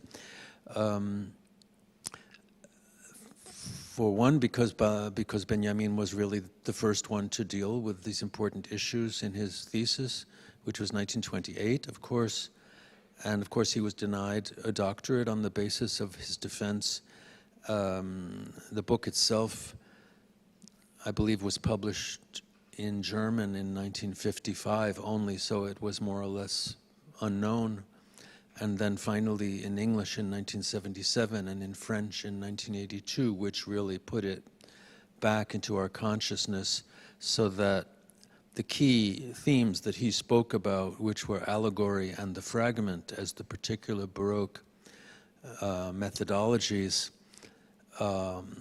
in performance. He was looking, of course, at visual art as well, but the performative, my thesis is that his view of the Baroque is highly performative, and the context in which he put it was one in which he really was dealing with movement, but he dealt with movement in terms of how the interpreter apprehended art. It was so it had a lot to do with the breath, the span of breathing. Anyway, it's quite fascinating. I do an analysis in the first chapter of the book of his what's called the voué, in English it's the epistemo-critical prologue to the book, in which really all the principles of the Baroque are set out. And to me, it very much has to do with a bodily performance of interpretation. So that chapter, it's entitled The Conduct of Contemplation and the Gestural Ethics of Interpretation in Benjamin's epistemo-critical prologue. A version of that was published in Performance, the online journal Performance Theory, I believe it is. But it's been developed further. Then, so Benjamin is front and center, and I feel as though that was what his book, obviously, it's nothing new to say that his book was fundamental in putting the Baroque, concept of the Baroque itself on the map. And of course, once it was in English and in French, it deeply influenced the whole concept of postmodernism right around 1980. And I think even not only the sense of the return of Baroque with Monique Lancelot in France and that aspect of it, but also the fact that postmodern art itself was considered allegorical and Baroque. That was, you see that in Al Press throughout the 80s, and you see that in the US as well. So that's the Benjamin piece, and then in the second chapter, which is called Between Sacrality and Perspectivalism, Theories of Spectatorship in José Antonio Maraval and Louis Marin. There I bring in, it's not only Benjamin and Marin, but I bring in the Spanish scholar Maraval for his book Cultura del Barroco, Cultura del Barroco, Culture of the Baroque, which really is looking at Spanish performance in relation to very interesting ways of theorizing the Baroque there, which relates directly to one of the few theories of movement that I think does come out of the early modern period, which is that of Domenico da Piacenza in one of his treatises where he talks about phantasmata. I think that beyond that very important text, there's really very little analysis of movement in the 17th century, to my mind. So I think one of the problems that Benjamin was dealing with, although he himself wasn't actually looking at dance, but he speaks about, of course, the book is about theater, it's about the morning play, and within that discussion of theater, I just open this parenthesis for a moment, he does deal with choreography. So those are the places I'm looking. he talks a bit about choreography. So, but the problem, in a way, the challenge for Benjamin and also for Marin and others was to be able to talk about movement when the movement itself, there was no discursive history of the discussion of movement. Movement was very often assimilated to images rather than to movement, except with the exception of this amazing passage of Domenico da Piacenza, who talks about movement and stillness, so the style of Fantasmata. And I think I see that as key, even though I don't think Maraval knew that passage. I think that his whole concept of transitory arrest and suspension in Spanish theater is right on the money, so to speak, in terms of Fantasmata. So what I'm looking at in that chapter is how does the spectator react to Baroque spectacle, which is obviously trying to amaze the spectator, to generate the admiration of the spectator through a kind of a very, sometimes extremely strange, obviously highly theatrical performance, and which in the French context, well, he has a particular theory about that. Marin, on the other hand, is talking very much about the Eucharist and about the idea of hoc est corpus meum, the idea of creating a political community based on a religious community, in a way appropriating the liturgy for the purposes of political spectacle. And then he calls that actually highly problematic and catastrophic. But that he's looking at what he takes from Kantorowicz's idea of the king's two bodies. He says actually the king has three bodies. And so the third one is the sacramental body, which actually manages to articulate the body politic with the body natural. I mean, this is all very technical, and if you haven't read this material recently, it might not make a lot of sense. But I can only give a kind of a resume and hope that I will interest you perhaps in reading the book at some point. So there is Louis Marin, there is Benjamin, but there is also, of course, Kantorowicz, who in 1957 published The King's Two Bodies.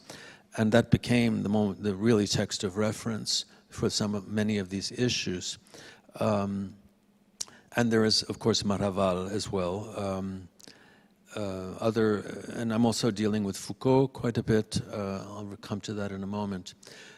But the discussion of Louis Marin turns on his extremely interesting work on the Eucharist as a kind of model for how the body politic of the king emerges out of his physical presence and becomes this kind of symbolic power. And how does the spectator react to that? And that's one question. But then what I bring to it from the area of my historical research is the ballets in which the king is performing a hermaphrodite, an androgyne, a fury, and basically feminized roles, in which the whole idea that the ballet was, in a sense, the medium of power falls into question, because it's hard to understand how this patriarchal figure of the king could suddenly be appearing as these very, what I call, anti-normative roles. I call them the anti-normative roles, and so the next chapter is called The Problem Ballets, Theatricality and the Paradox of Sovereignty. How does the sovereignty assert sovereignty as generally a masculine figure, or even a hyper-masculine figure, with all these gender variations? And I take the term problem ballet from, of course, Tilliard's book, Shakespeare's Problem Plays. So they're the plays that are difficult to understand in the context. And they go from 1615, Le Ballet de Madame, to La Délivrance de Renaud in 1617, to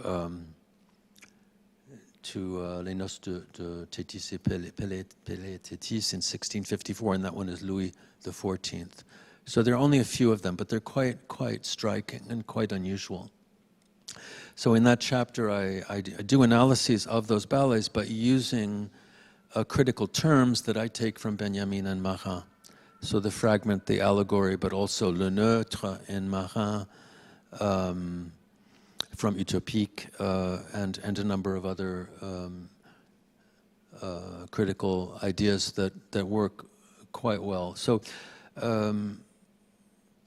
for me anyway, I think the opportunity for me, because I was a student of Marin, was to return to his work in writing this book.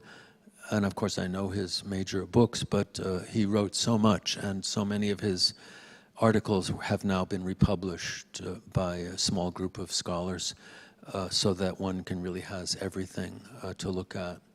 And it has been a very rich journey indeed for me. So that the next, the chapter 4 is really dedicated to Marin and to his work. It seems to me that he's dealing with the same Benjaminian themes of melancholy, but instead of talking about allegory, he creates this term figurabilité, which is a kind of a process of figural conversion of images. And his main examples are often Louis XIII and Jésus-Christ, the exchange of identities between Christ and the King. So that the chapter is entitled "The Melancholy of Figurability: Marin with Benjamin and the Allegory of Absolutism." And again, that notion of figurabilité has been thought of. I know there was recently a conference on this in Belgium, precisely on his concept of figurabilité, and what I gathered from the resume is that they see it as the transference between the textual and the visual, you know, and that was a very big theme of Louis Marin. And this comes up also with Foucault as well, because of course Marin was a student of Foucault. But I think it's broader than that. It's more than that. If we go back to the Benjaminian source.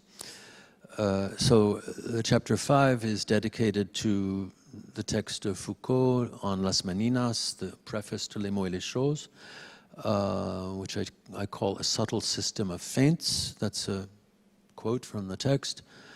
Phenomenological description and theatricality in Foucault's Las Meninas.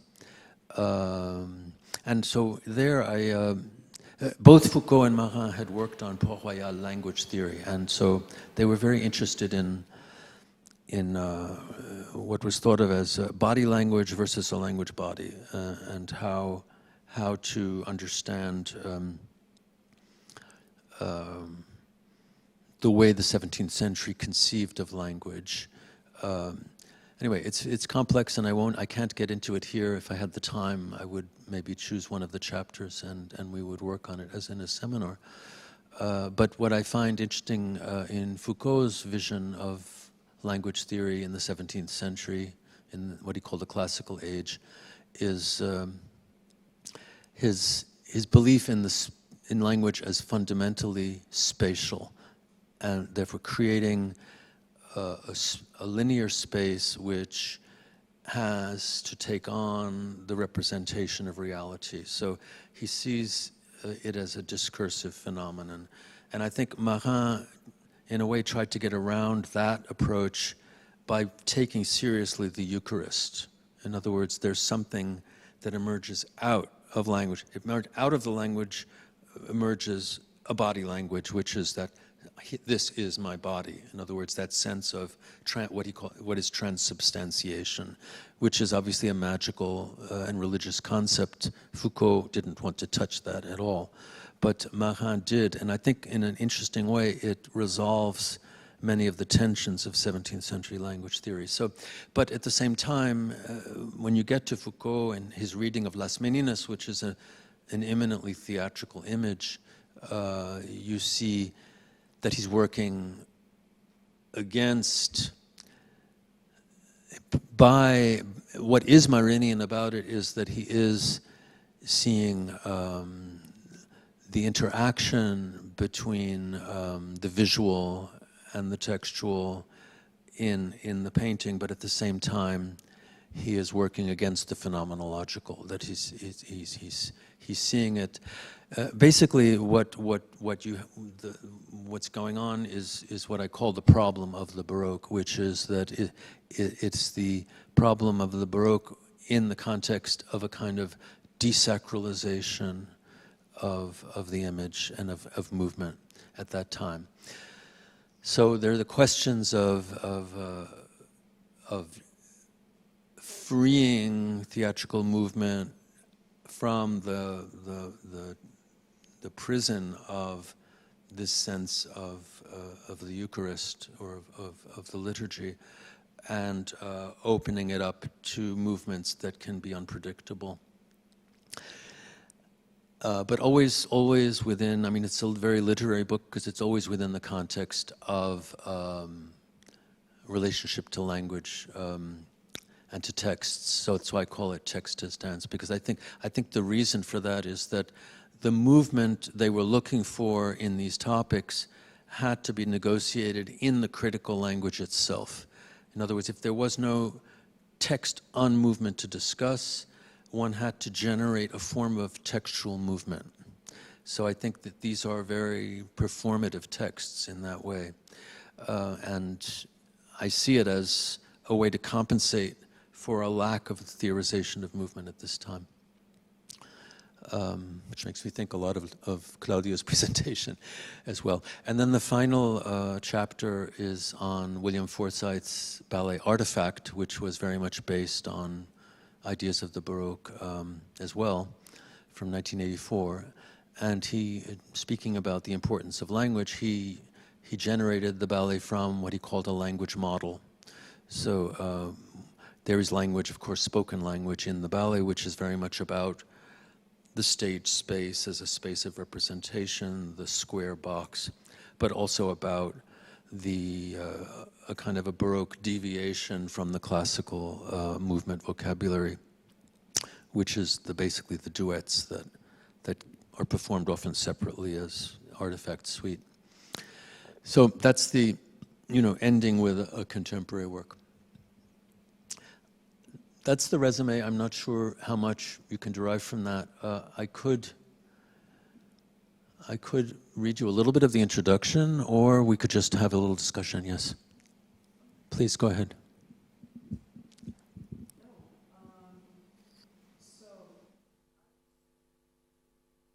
Something that's been dusty with a lot of material, and it's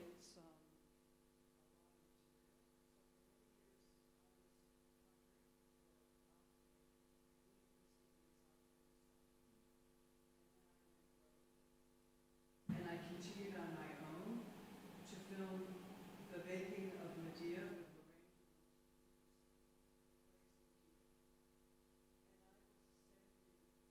Wonderful. Thank you. I did already send you some work, but I have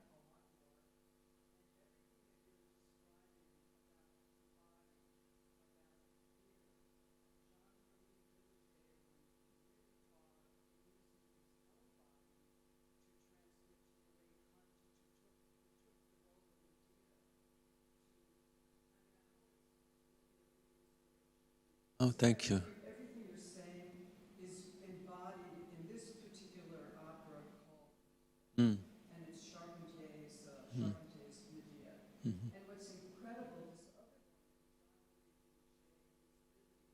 probably the most brilliant of the profound classical theater here, from Racine to Fed.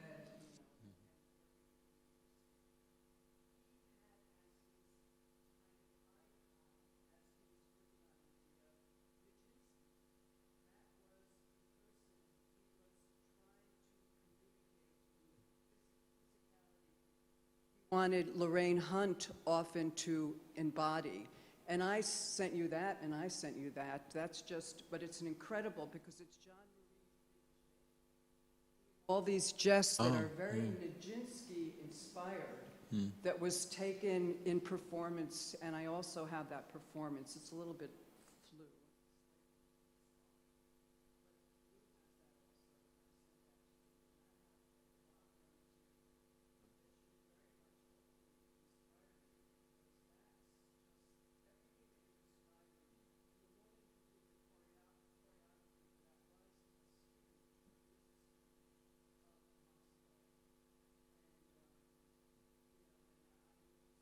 Thank you so much. That's wonderful. What you're saying incorporates the physicality, particularly, and the embodiment of how you take. And Medea was sort of this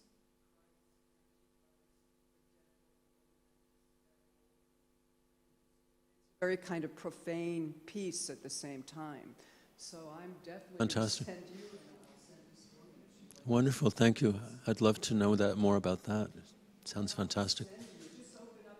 I will. I will. Thank you. Thank you. I see we're all at 8 o'clock already, so. Yeah. And I had a question. You mentioned, just to make it clear, you mentioned the fact that there was no theorization of movement. Yeah. Could you be a little more explain a little bit more on that? Because it was like right a little before the Meninas, there was so many treaties on movement. Yes. Of course. So how? What exactly are you referring when you're actually not referring to treaties, but why are you saying there was no theorization of movement for that period? Just wanted to have this a little more clear. Of course.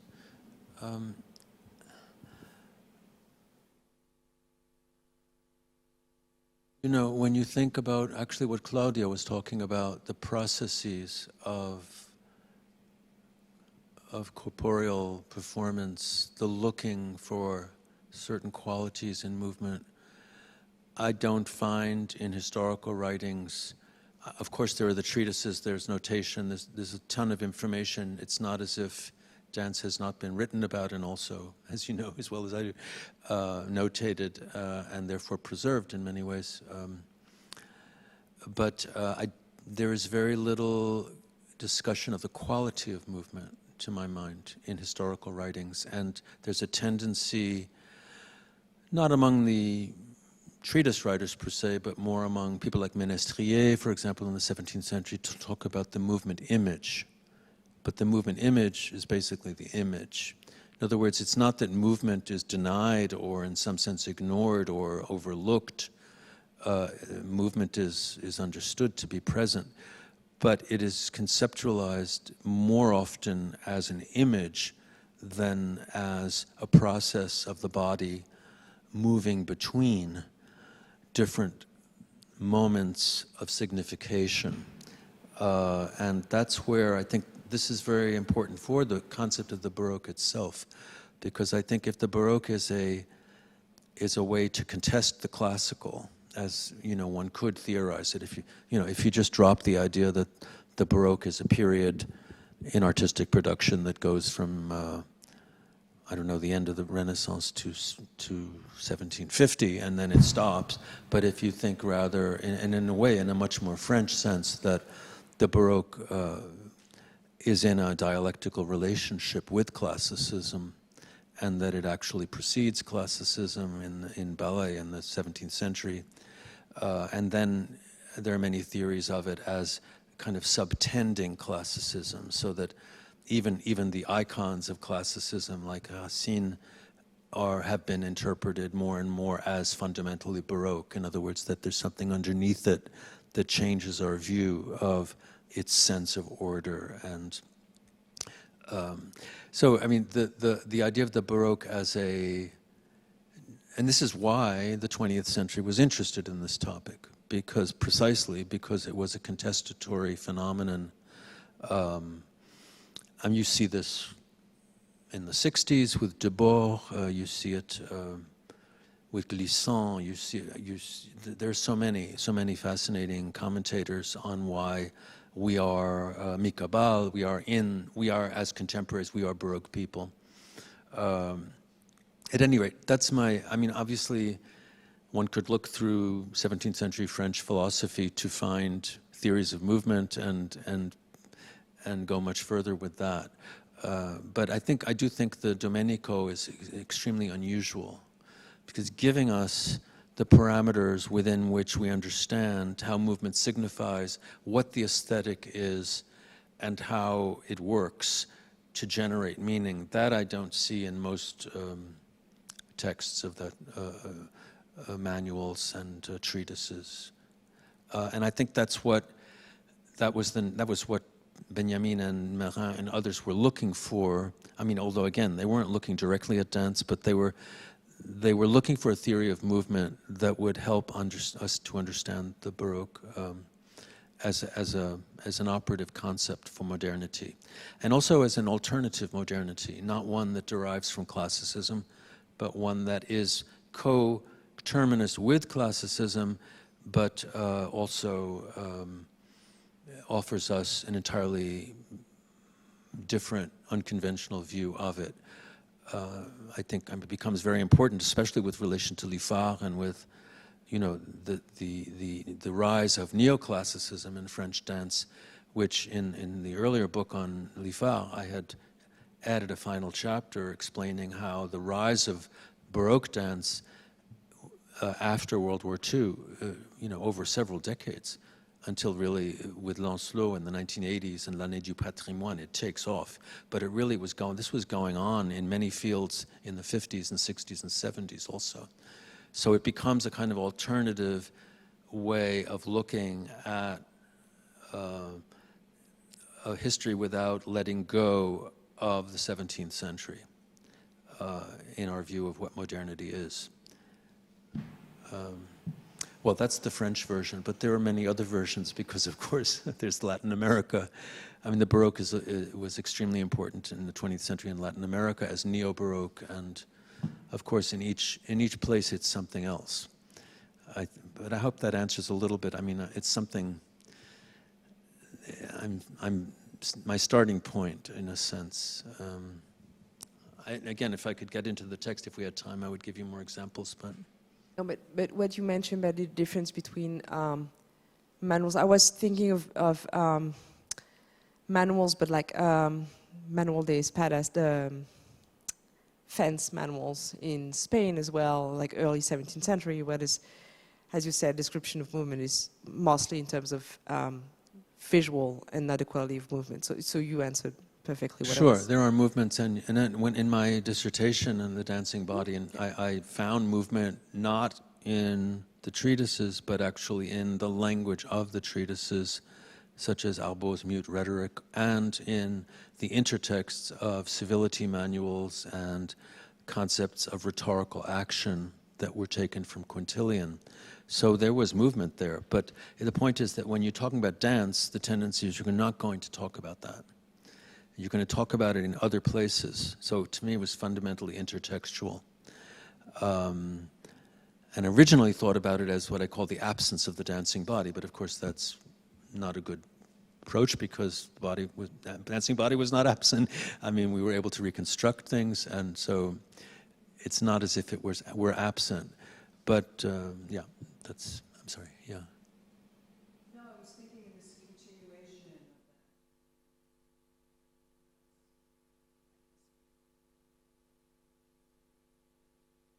The acoustics are kind of strange in this room. No, it's just in the continuation, for instance, because I really followed a lot.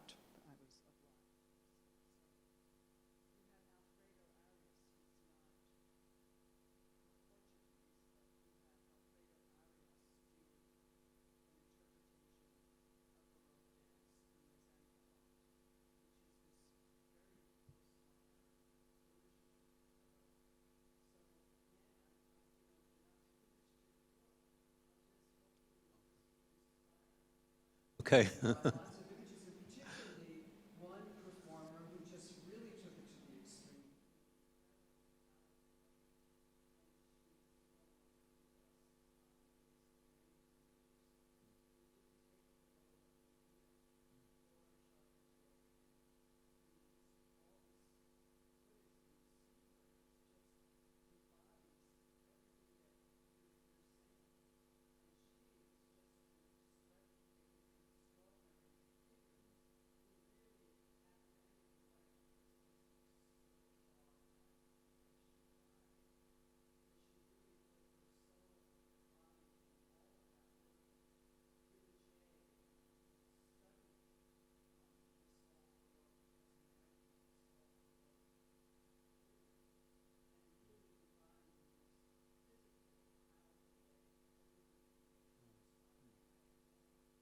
Thank you. Okay, absolutely. She was just an amazing performer. Wonderful. Thank you. I look forward to seeing that. Thank you so much. Yeah. Questions?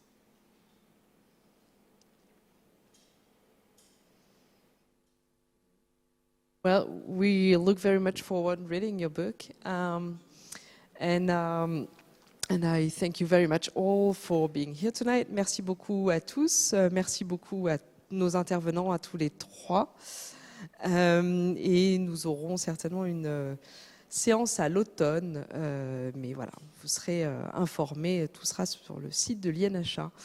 Et d'ici là, je vous souhaite une bonne soirée. J'espère n'avoir rien oublié. Merci beaucoup.